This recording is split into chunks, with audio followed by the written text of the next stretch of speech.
Agastya. Who is Agastya?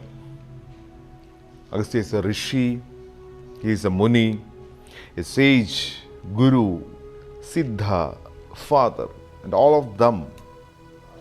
Who is this Agastya that we are talking about today? What is the story behind the statues of Agastya in museums all over the world? Is it merely another sculpture piece, just a work of art?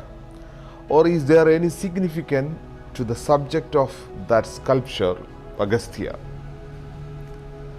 To know him, we must go back in time.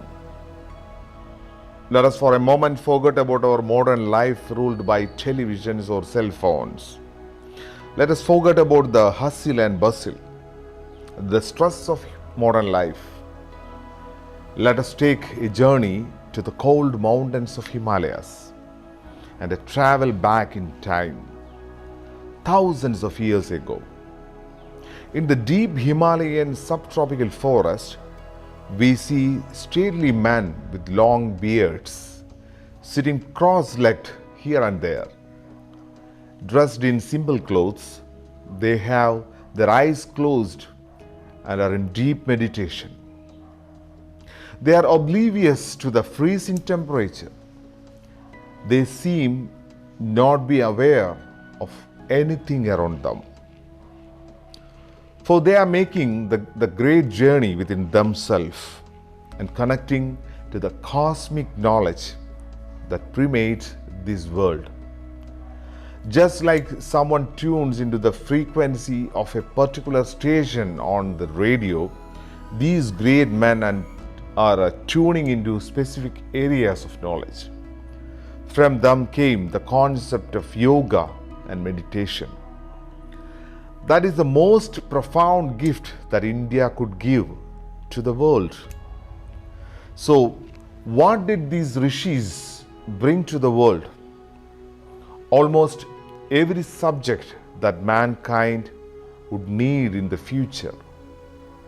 From them came knowledge of astronomy, physics, medicine, mathematics, aviation, and foremost of this all, theosophy. From them emerged the rich heritage of India that has been preserved for us through the Vedas, Upanishads, Puranas, and the epics of Mahabharata and Ramayana. We are talking about a period ranging from 1800 BCE to 1000 CE. If you take all these different sets of knowledge that was recorded by these rishis into considerations. So vast is the knowledge that they have given us, that the modern world is yet to completely discover all of it.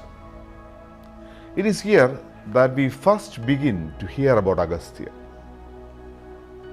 We find that he is the author of many hymns in the Vedas, including the oldest of the Vedas, the Rig Veda. In Rig Veda alone, Agastya is said to be the author of no less than 25 hymns. The most famous of his work is the dialogue between him and Lopamudra in the Rig Veda on pursuit of spirituality versus responsibility of a householder. We then see his work and name recurring on the next three Yajur, Sama and Atharva Vedas as well. We are now talking about the timeline of 100 of years covering all these four Vedas from 18,000 BC to 800 BC. The Vedas themselves have four subdivisions: the Samhitas, the Aranyakas, the Brahmanas, and the Upanishads. We find Agastya mentioned in all of them. In the Samhitas, we comprised of mantras and benedictions. We see Agastya's present in the Taittiriya Samhita and Kadaga Samhita. In the Aranyakas, which were texts on rituals, ceremonies, sacrifices and symbolic sacrifices, you will find Agastya in the Aitreya Aranyaka. In the Brahmanas, which are commentaries on rituals, ceremonies and sacrifices, he is found in the Aitreya Brahmana, Taittiriya Brahmana and some other Brahmanas. He is found again in the Upanishads, which were more philosophical in the nature. These texts from the Upanishads, focusing on meditation, philosophy and spiritual knowledge, were said to be composed in the time range of 900 BC to 300 BC. This timeline is already incredible and difficult to wrap our head around. Considering that at the most an average human can only hope to live up to 70 to 80 years of age, and only a handful of life to their hundreds. Here we are talking about hundreds of years. We are talking about a person, Agastya, who is continuously mentioned in all these different works or is being mentioned in them. Then we come to the Puranas, one of the most delightful and popular works which came much later, in order to ensure that the great metaphysical truth were not lost in the great masses. The ancient teachers created stories that were both incredible and fascinating, stories that privileged through the sands of time by the sheer magic that was inherent in them. Now, many of them today know that they contain hidden truths as well. These are said to have been recorded between 200 CE and 1000 CE. In between them, the Puranas run the whole gamut of the legends and life of Agastya in their many stories. All his incredible feats are listed here, including his birth, marriage and progeny.